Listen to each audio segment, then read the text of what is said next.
사랑의 하나님, 오늘도 우리 킨더 친구들 예배의 자리, 은혜의 자리에 나오게 하심에 감사합니다.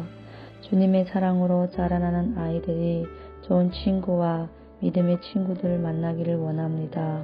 주님의 사랑을 전하고 그들의 아픈 마음을 함께 나누며 위로하고 격려할 줄 아는 아이들로 자라게 해주세요. 말씀을 전하시는 전도사님께 주의 성령으로 맡겨주신 사명을 잘 감당하게 하여 주옵소서.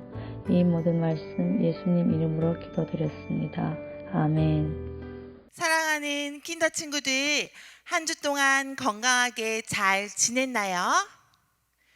오늘 전도사님과 함께 나눌 하나님 말씀은 누가복음 4장 18절 말씀입니다. 주의 성령이 내게 임하셨으니 이는 가난한 자에게 복음을 전하게 하시려고. 오늘은 소망이의 생일이에요. 친구들이 모여서 소망이의 생일을 축하해주고 있어요. 어떤 친구는 너무 부끄러워서 소망이에게 축하한다는 말을 하지 못하고 있어요. 마음으로는 소망이에게 축하한다고 이야기해주고 싶은데 용기가 나지 않나 봐요. 여기를 보세요.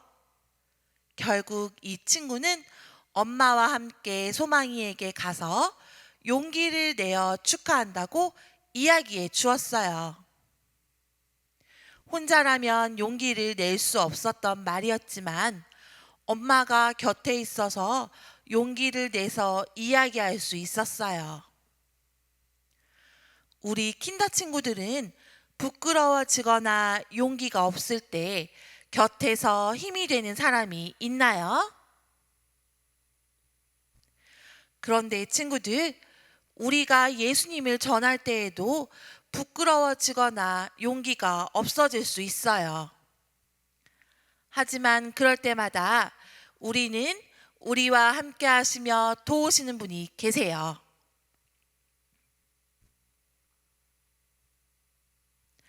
그런데 친구들, 우리가 예수님을 전할 때에도 부끄러워지거나 용기가 없어질 수 있어요. 하지만 그럴 때마다 우리와 함께 하시며 도우시는 분이 계세요. 그분은 누구실까요? 그분은 바로 예수님이 보내주신 성령님이세요. 전도사님을 따라서 오늘 배울 하나님 말씀을 읽어보아요. 주의 성령이 내게 임하셨으니 이는 가난한 자에게 복음을 전하게 하시려고. 누가복음 4장 18절 말씀. 아멘. 말씀을 통해 성령님이 우리를 어떻게 도우시는지 함께 알아보도록 해요. 예수님이 하늘로 올라가신 뒤 이스라엘의 큰 명절인 오순절이 돌아왔어요. 여러 나라에 흩어져 살던 이스라엘 백성도 오순절을 지키기 위해 모두 예루살렘에 모였어요. 그런데 오순절에 제자들은 무엇을 하고 있었을까요? 제자들은 예루살렘의 한 집에 모여 예수님이 보내주시겠다고 약속하신 성령님을 기다리며 기도하고 있었어요. 그때였어요. 아주 세찬 바람 소리 같은 것이 돌아 집 안을 가득 채웠어요. 그리고 불꽃 같은 것이 나타나 제자들의 머리 위에 하나씩 머물렀어요. 그러자 아주 놀라운 일이 일어났어요. 제자들이 한 번도 들어보지 못하고 배운 적 없는 다른 나라의 말을 하기 시작한 거예요. 어떻게 이런 일이 일어났을까요? 바로 예수님이 보내주시겠다고 약속하신 성령님이 오셔서 제자들의 마음이 성령님으로 가득 찼기 때문이에요. 아니, 이게 무슨 소리지? 명절을 맞아 예루살렘에 와 있던 사람들에게도 제자들의 말소리가 들렸어요. 깜짝 놀란 사람들이 몰려왔어요. 이것 좀 보세요. 이 사람들이 다른 나라 말을 해요. 술을 너무 많이 마셨나 보군요. 제자들이 다른 나라 말로 이야기하는 것을 듣고 술에 취한 것 같다고 비웃은 거예요. 그러자 베드로가 큰 소리로 말했어요. 여러분, 우리는 술에 취한 것이 아니에요. 오래전에 약속대로 오신 성령을 받은 거랍니다. 킨더 친구들, 베드로는 예수님을 죽인 사람들이 자신을 해칠까봐 두려워서 꼭꼭 숨어 있던 사람이에요. 그런데 지금은 많은 사람들 앞에서 말하는 것을 두려워하지 않네요. 베드로가 이렇게 용감하게 말할 수 있는 이유는 무엇이었을까요? 약속대로 오신 성령님이 베드로와 함께하며 용기를 주셨기 때문이에요.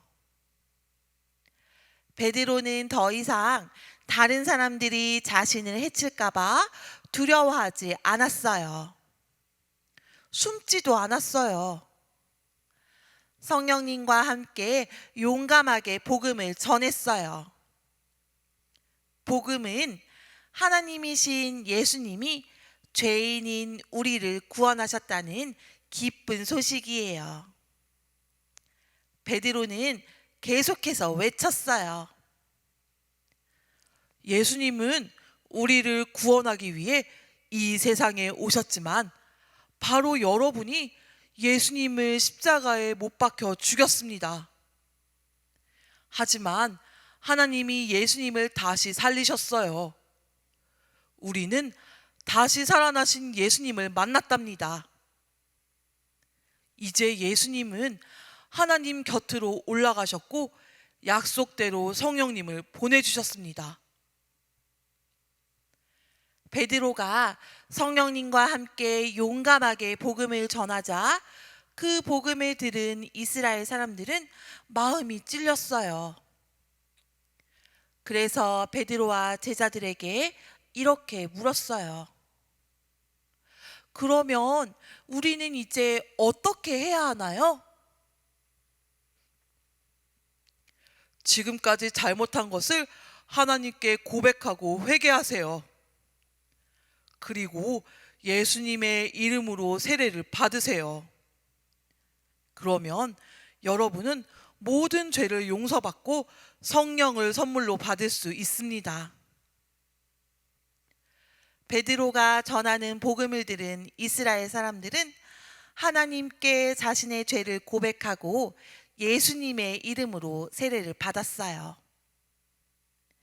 이날 예수님을 믿게 된 사람이 3,000명이나 되었어요. 약속대로 오신 성령님은 복음을 들은 많은 사람이 예수님을 믿을 수 있도록 베드로를 도우신 거예요. 성령님은 예수님을 믿는 우리가 복음을 전할 때 우리와 함께 하시며 용기를 주고 도와주시는 분이에요. 베드로와 함께하며 용기를 주신 성령님이 우리에게도 복음을 전할 용기와 힘을 주시는 거예요. 예수님은 우리에게 복음 전하는 일을 맡기셨어요. 우리는 예수님의 말씀에 순종하며 성령님과 함께 예수님을 모르는 사람들에게 복음을 전해야 해요. 전도사님을 따라 외쳐보세요. 성령님과 함께 복음을 전해요. 우리는 복음을 전할 때 부끄러워질 수도 있어요. 그럴 때 우리는 어떻게 해야 할까요? 그래요.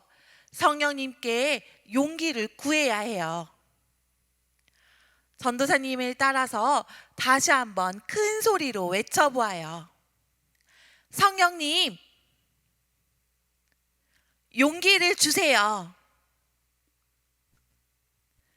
이렇게 성령님께 도움을 구하면 성령님이 우리에게 복음을 전할 용기와 힘을 주신답니다.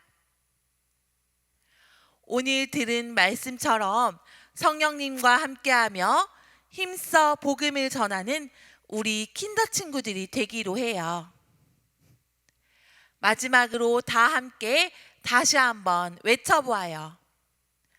성령님과 함께 복음을 전해요.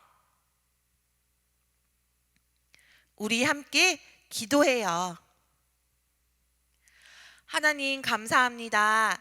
오늘 말씀을 통해서 성령님과 함께할 때에 우리가 용감하게 복음을 전할 수 있게 되는 것을 알게 되었습니다.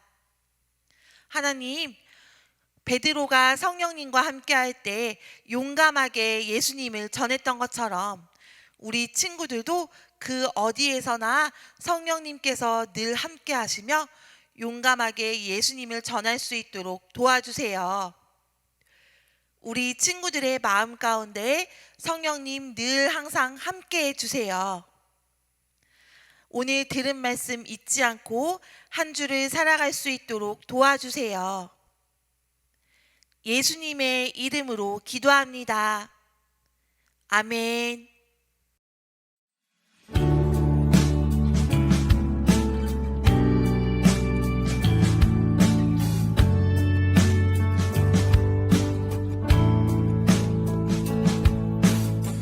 정성 없이 드리는 것 아니죠.